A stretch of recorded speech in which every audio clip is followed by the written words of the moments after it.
You don't have to wear the all sheer dress today, sis. Okay, or the full lace outfit today, but maybe you do wear that off the shoulder, like just a little cold shoulder, and maybe like a leather skinny pant or a leather skirt, or you do like a lace skirt and something that is more subtle just for balance.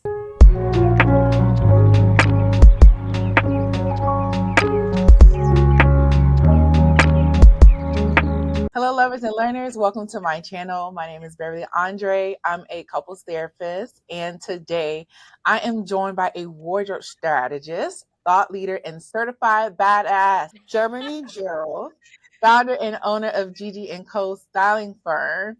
You guys, please welcome her here because she is just such an amazing person, and I cannot wait for you guys to hear our conversation today about bringing sexy back, all about personal styling and self-expression in relationships. So Germany, please let the audience know just a little bit about you, because you told me I'm not just a stylist, I am a wardrobe strategist. I was like, okay, let the people know.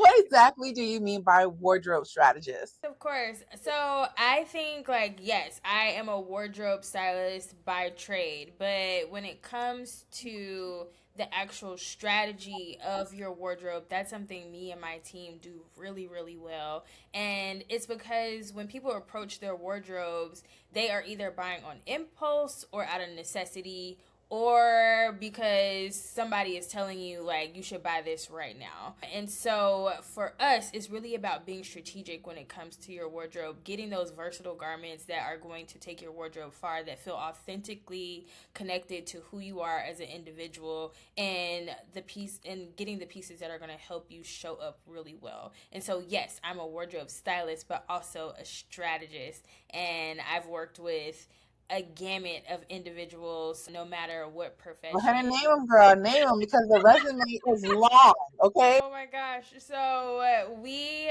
work with professionals in any like facet of professional life, right? And so we started our business working with executives in tech and entertainment, and that splintered off into working with some celebrities and then also some really great entrepreneurs. And so my team and I support them all. But to name a few names, we've worked with Bozema St. John, who we started working with when she was at Apple and she was a CMO, and now she's a real housewife. And so I've been able to work with her from her life in marketing into now her life as an individual. Also, Kevin and Melissa Fredericks, so Kev on Stage, the McBride sisters of McBride Sisters Wines, Melanie Parker from Google. I mean, I literally could go on and on about the amazing people that we've worked with and who we've been able to help transform or stay connected to their wardrobes, and to help them save their most valuable resource, which is time, but also just helping them show up effortlessly through how they need to show up. And I'm thinking about just like the names that you mentioned and how style is so important. I mean, they're forward facing, but also like in order for them to be the best version of themselves within their industry, their appearance has to also be able to relate to who they are on the inside, in terms of like them being comfortable, them feeling powerful, them feeling like they can be authentically themselves. And so you being able to tap into that and to pull whatever is happening internally with them into like the outward appearance. I mean, that's huge. That's such a gift. That is such a gift. I thank God for it every day. And so when I was thinking about doing this episode, we always talk about Justin Timberlake and that amazing album when he's like, I'm bringing sexy back.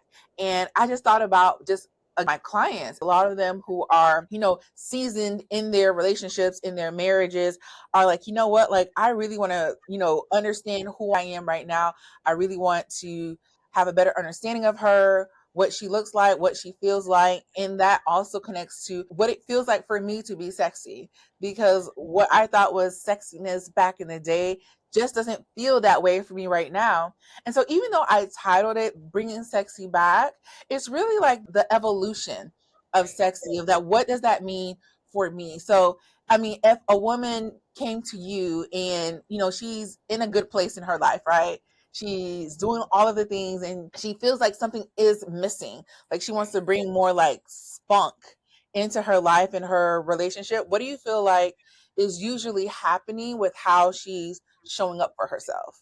Yeah, so I think when you start to have that disconnection, or you're like, I have this, but something here is off, you're trying to realign and their wheels are turning because you've been exposed to, most of the time, women are being exposed to, or individuals in general, exposure to the version that you want to be. And you're like, well, how do I get from point A to point B? What are the things that I need to tap into? How do I align myself up to show up as the person that I want to be tomorrow, today? And it's about locking in and understanding, what are the things that I'm attracted to? How can I achieve that, whether through my wardrobe or just in life? But if we're talking about wardrobe, then how can I achieve that through my current wardrobe? And then understanding what are the things that I'm missing. And it doesn't necessarily mean I need to overhaul my entire closet. There are so many gems in people's closets that they don't realize they have, but it I doesn't mean, mean you can't find it. it's there. I promise you, it's there.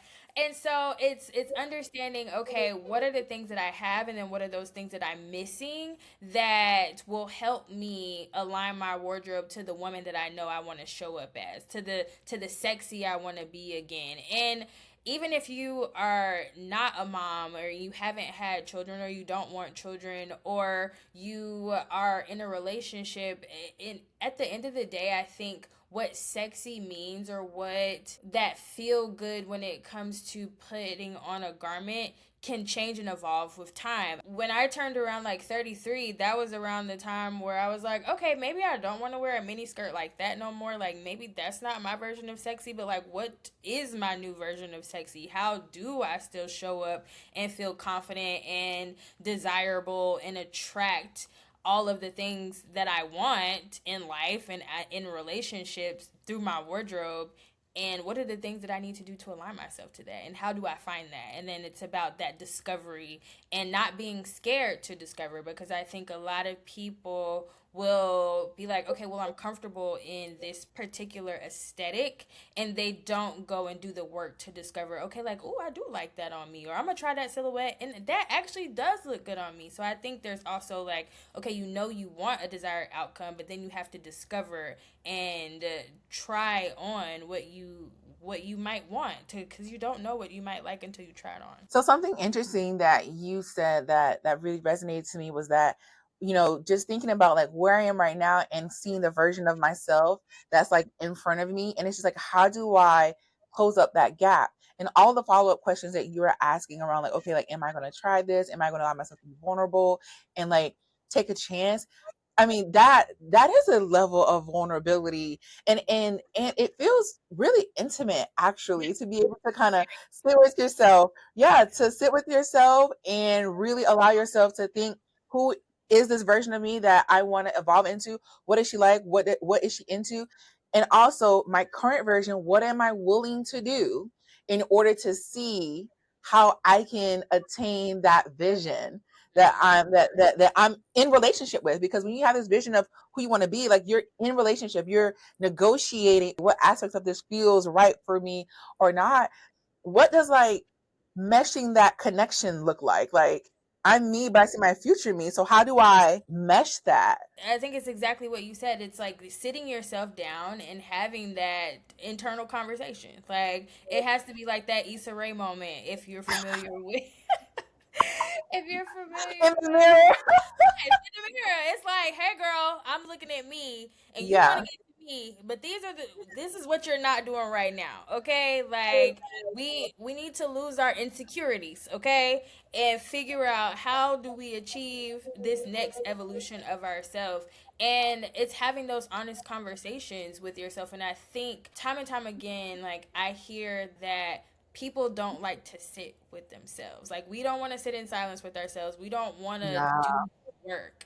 And there are some people who want to do the work, right? But I think it's, especially when it comes to personal style, because it is so very personal, it is about doing the self work in how you want to show up. Because it's not only about how the world sees you, it's about how you see yourself when you are putting on a garment of any sort. And so it's always so funny. Like, I'm so like when I say like every if somebody ever tries to tell me like, oh, like I like this but you could have changed it, I'm like, no, I was very confident in what I decided on today, because I'm very confident in my personal style. I'm very confident in how I want to show up. I cannot be moved. Okay.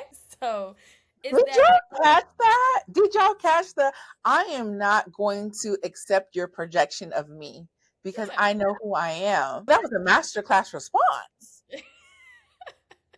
I'm like, oh, Yeah. sure. Doing the work. It's really about doing the work and being so Yeah. confident in the decision and how you see yourself and how you want to move about life, that nobody else's projections, nobody else's opinions really matter. Like, you're so very confident in exactly who you are. So I hear something very like purposeful, very, I mean, someone who's taking initiative when it comes to having these conversations. So, I mean, that doesn't really align with somebody who's like going with the flow in their wardrobe or in their life. So how do you feel that when it comes to I'm just going through the motions right now, how does that keep them back from being able to tap into the knowing and being able to ask those questions?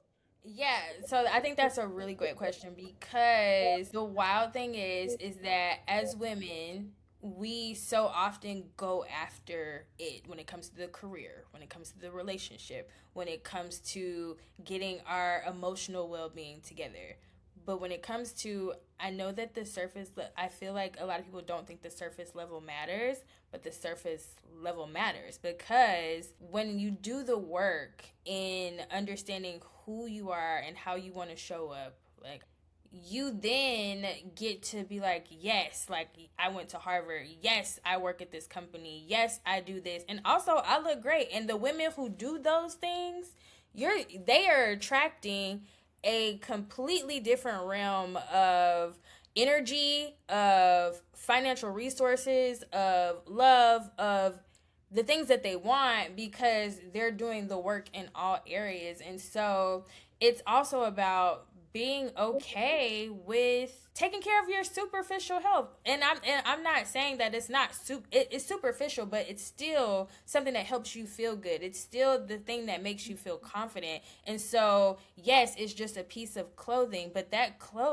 piece of that garment really helps you move about your life in a way that is so kinetic, right? And it also carries energy. And so you have to still be able to do that work. And you can't go with the flow. You have to take it seriously, just like you take anything else in life, with seriousness or with care, because I think all the things matter. Yes, your spiritual, mental, emotional, and physical well-being matters, but also that armor to that you use to encapsulate all those things, which armor, I say, is like your clothes, that matters.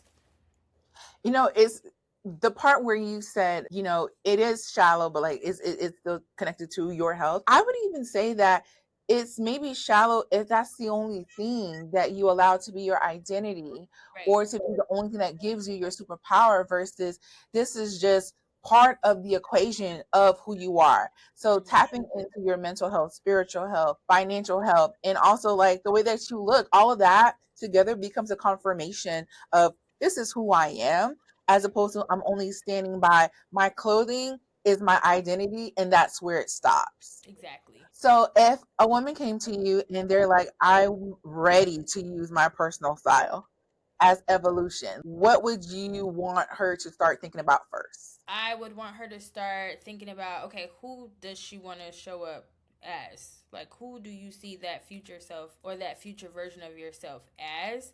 But also, it's honoring who you are today. But as you honor who you are today, what are the challenges that you feel like are keeping you back or holding you back from feeling or like making that part of your life like click, right? So, what are those challenges that are inhibiting your growth in that area? And then also, again, I think it goes back to discovery. Like after you've done the work as to how do you want to show up, what are the things that are keeping you from getting to that version you want to show up as, okay, then what do I have and what work am I willing to do to then go after what I want?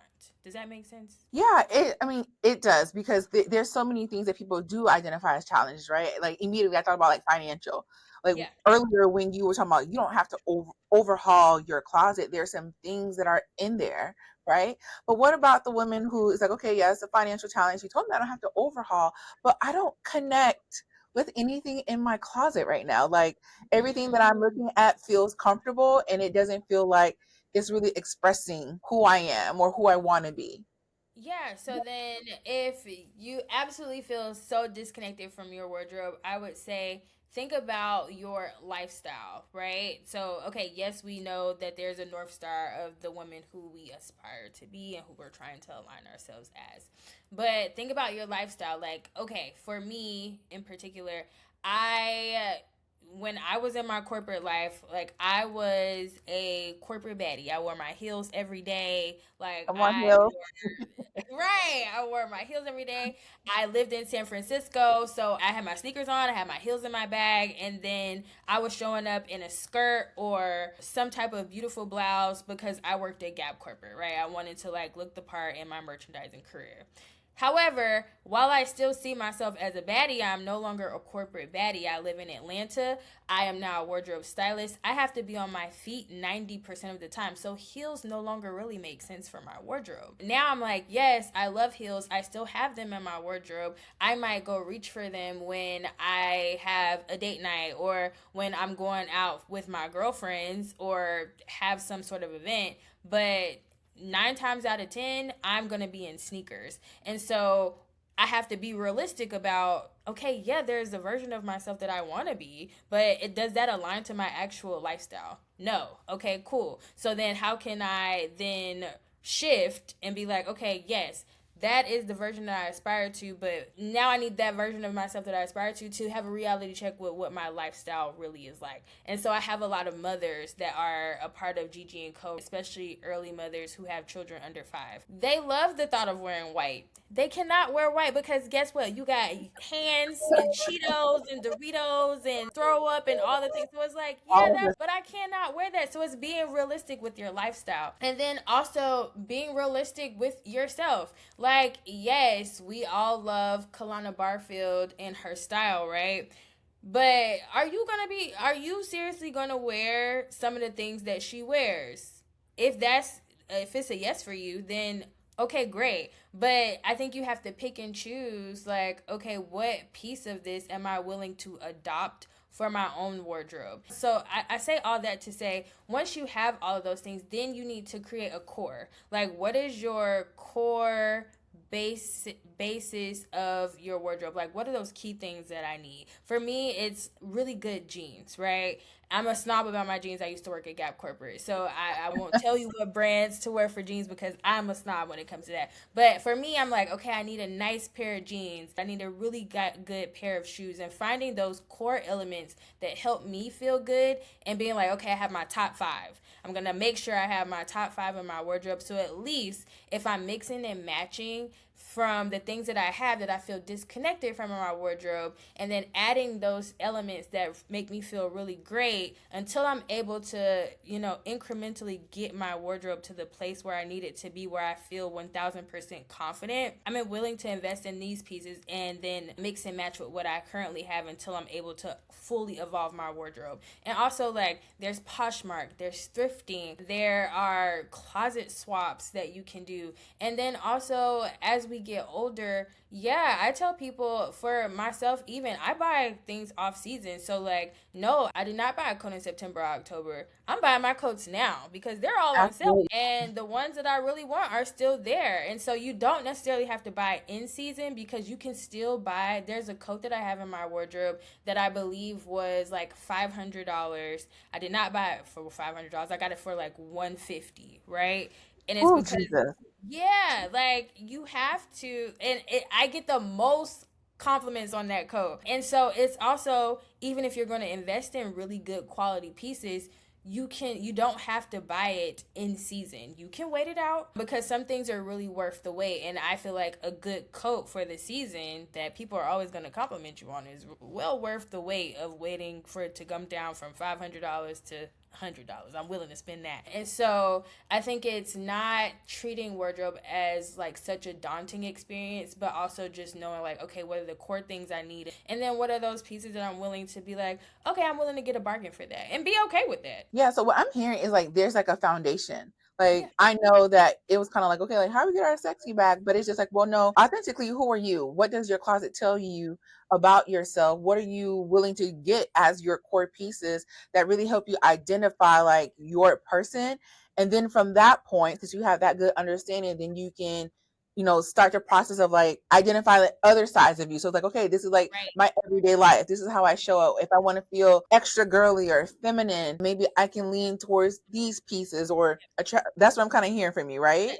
That's exactly it, because all of these pieces are a extension of who you are as an individual. So I mean, if you are not gonna wear a short skirt or lace on your everyday, like that might not be what makes you feel sexy, right? It might be like some sheerness to some degree, or maybe like a low cut v-neck blouse that makes you feel sexy. Or sometimes it's none of that, and maybe it's just a red lip that makes you feel sexy, right? A red lip will take you there. It will. I mean, from you go from 0 to 10 so quickly with the Come red on, lip. zero to hero. So like how I mean, so even with the red lip, right? Like thinking about just like black culture, like red lips and red nails, it's like, oh, you're trying to catch attention. I mean, you're being fast. I mean, you have the duo here, and I love it on you. But just even if there are women who are trying to like deal with those intrusive thoughts, Yeah, right? Around like, oh, like if you're a woman, you don't do this or you don't do that, but they really want to be like, I want to like be a little bit more risque. I want to dress in it gets me attention, but it's still coming from an authentic place. How would a woman go about trying to like marry the two? Because we hear our mothers, our aunts, or women who said things, and it's just like, well, I may want to do something a little off the shoulder. yeah. I think it's like having the courage to go against like the grain, right? But I definitely heard that growing up, as my grandmother was passing. My cousin and I would like get on my grandmother's nerves by getting like red nails, because she would always be like, "That is so salacious. You should not be having your red nails." So, but it would be, we would do it as an act of being funny, however, or act of humor. But for me, I have always been against doing anything that authority has told me to do, and it's probably really terrible, It's but like you're I'm such a rebel, especially when it comes down to like what my parents tell me to do, what any like authority in my familial life tells me to do. I'm like, yeah, no, I'm not doing that. When it came to my career, I'm like, yeah, no, I'm not doing that.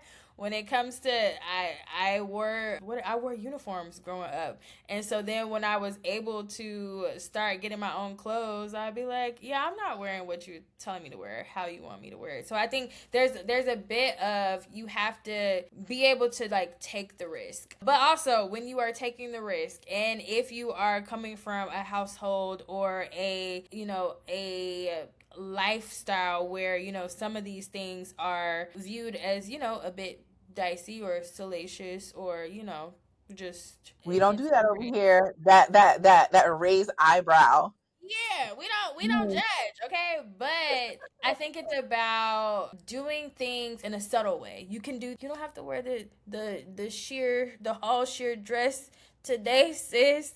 Okay? Or the full lace outfit today. But maybe you do wear that off the shoulder, like just a little cold shoulder, and maybe like a leather skinny pant or a leather skirt, or you do like a lace skirt and something that is more subtle, just for balance sake, so that you don't feel like you have become a fish out of the water and you feel like all eyes on you and you're being judged. While we don't judge, and I would never judge, as you Others evolve. do. Yes, others do. That's um wild.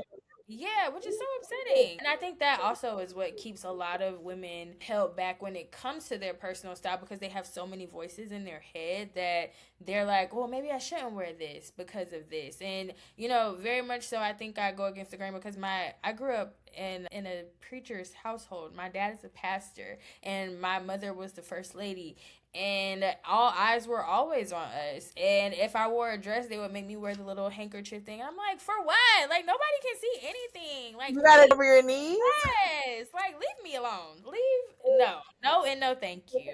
And so I think I've held some of that, like, rebel factor within my entire life ever since then, because I'm like, I really don't care what y'all think, whether you're the mother of the church or my mother. I'm okay. 'Cause you know what I think that does though? Like it robs us of being able to like own the energy that we want to embody. Yeah, for Right? sure. Because like even I mean, I know I joked about like the little sheet over your knees. I mean, it's supposed to be like demure and like submissive and all of that. But I'm like, what if you weren't feeling that day? What if you wanted to come to church like wearing whatever you wanted to wear that match like I'm happy, I'm joyful versus Just drop my whole energy down because you're making you're making me submit to some sort of standard that isn't my standard. That's your Mhm, standard. mhm. And as long as I'm not out here flashing the pastor, then I'm okay. Like this kind of connects to like relationships like as you're on your personal discovery, obviously, I'm thinking about Kelly and like cater to you, I'll keep it tight, I'll keep my figure right and all of that, right? Like you do want to be appealing to your partner, but sometimes in the process of like self-discovery and feeling like what's sexy for you, what feels like me, your partner has opinions and thoughts.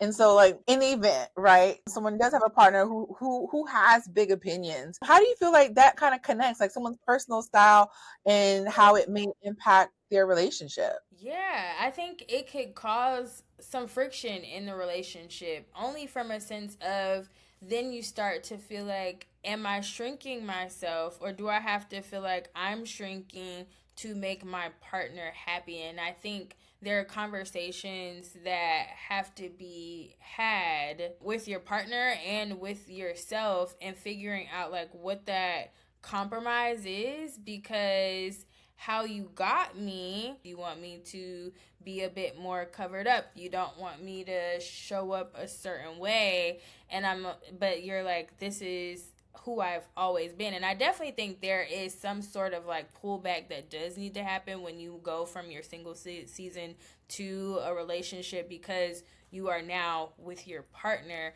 But I do think that like you have to figure out what sexy means to you, have those conversations with your partner, and then figure out like where do y'all draw the law in the sand, so there isn't like a point of contention. But I also don't want people or women to lose who they are, because I think that our wardrobe is a part of our self-expression. And if I am supposed to be like showing up as my best self to you, and like I have to feel sexy to help us have a sexy moment and be the best version of myself for this relationship, I need to be able to express myself in a way that also makes sense. Like maybe I'm not like wearing the most sexy dress when we out with you and your homeboys, but when it's just me and we going out and it's a date night and we're doing a staycation, then yes, I prefer to look like this. And so yeah, I think that's that. Hopefully I answered your question.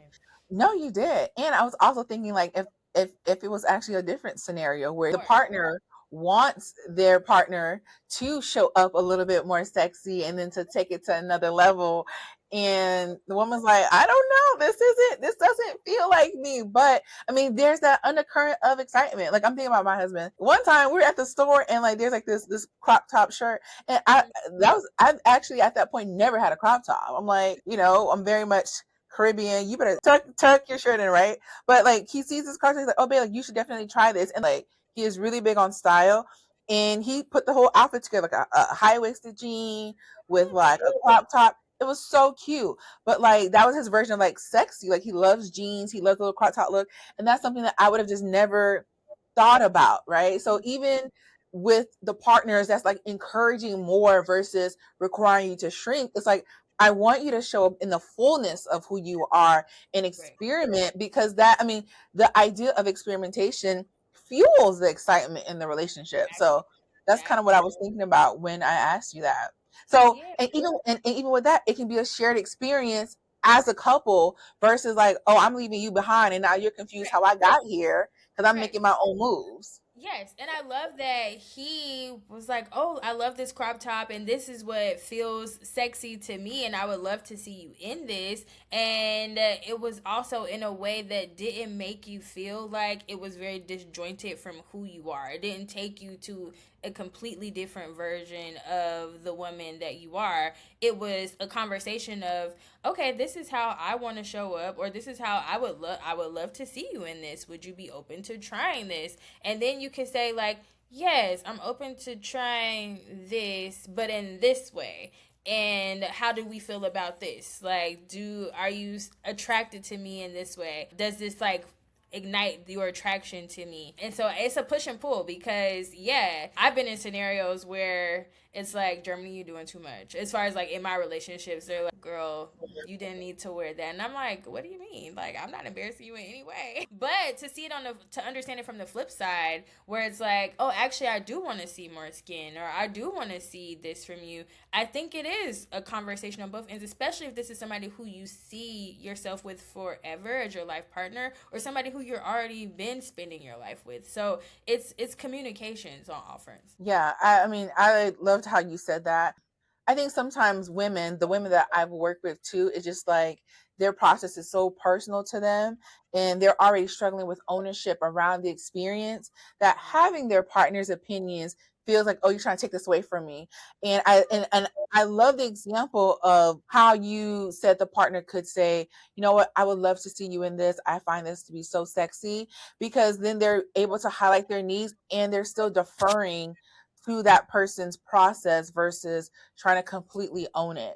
So I Exactly. really love the way that you stated that, because that was a really great example of what that communication looks like and sounds like. Yep. So, we're about to wrap up, and if I'm a viewer, and you know what, I haven't worked with a stylist ever, and I wanted to get her feedback on, I want to start my shift into getting my sexy back this week.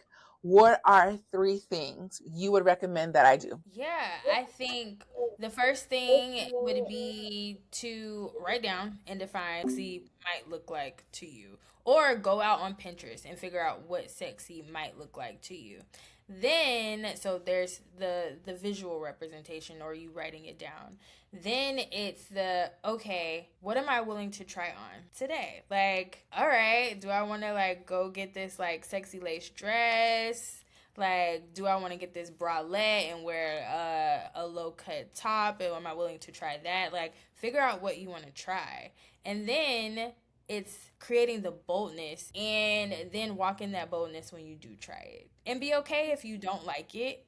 And then figure out what it is that you don't like about it that you're willing to shift and try again, because we don't always get it right the first time. It's okay. It's okay. Right. Keep hitting the wall, because at some point you're going to strike for gold, right? And so be okay with not striking for the gold the first time, but knowing that you're going to get there. And sometimes again, it just starts with a red lip or something simple. Like, some people feel sexy just in their undergarments and they're willing to just like be covered up everywhere else. And so if it's also just going and running to wherever you go and buy your undergarments and getting some lace underwear, then do that. Or if it's a full silhouette, then try that as well. But do the thing that makes you feel confident and sexy for not only your partner, but for yourself. So I kind of like how you gave that 3-part kind of step. It's like, what can I see? Like the envisioning process. What can I try? So Mm-hmm. actually going out and like trying on clothes and seeing what works, because it's just you in the, what you call it, the fitting room. And there's also some department stores where they have like stylists Yep. who do like free styling services. And then what can you own? So not even just buying the items, but like, what can you own about this experience? Like Yep. this boldness, this sexiness, this drive that you're trying to embody. Like all of that is about just owning the process. So I mean, I those are some good tips. And that was for free. That was for free, guys, for free. Okay. So if somebody did want to work with you, they want to find you, they want to figure out where you are, Yes. where can you send them? All right, you can find me on Instagram at GermanyG or at our website at www.ggandco.com and ggandcostyling.com. www.ggandcostyling.com. I should really know my website. And then on Substack, styled by a G, Germany G. Come on, Style by a G. I mean, you just have like the perfect name and initials You for know, this. I I appreciate my mean, parents for that. You they know, did their big one on that. they really did. I really appreciate them for that. So if they gave me nothing else, which they gave me a lot of things, but if they gave me nothing else, I do appreciate my name and the alliteration of such. I mean, you deserve. Thank you so much, Germany, for coming to talk to me, being able to give my audience so many tools, so many insights. I was trying not to write certain things down because I'm obviously interviewing you, but even for me, I'm definitely going to be applying some things. For those who are interested, please hit her up. She is amazing at what she does. If you go on her Instagram, her website, it's so professional. She just, the receipt says it all, okay? For With the having people that she has styled.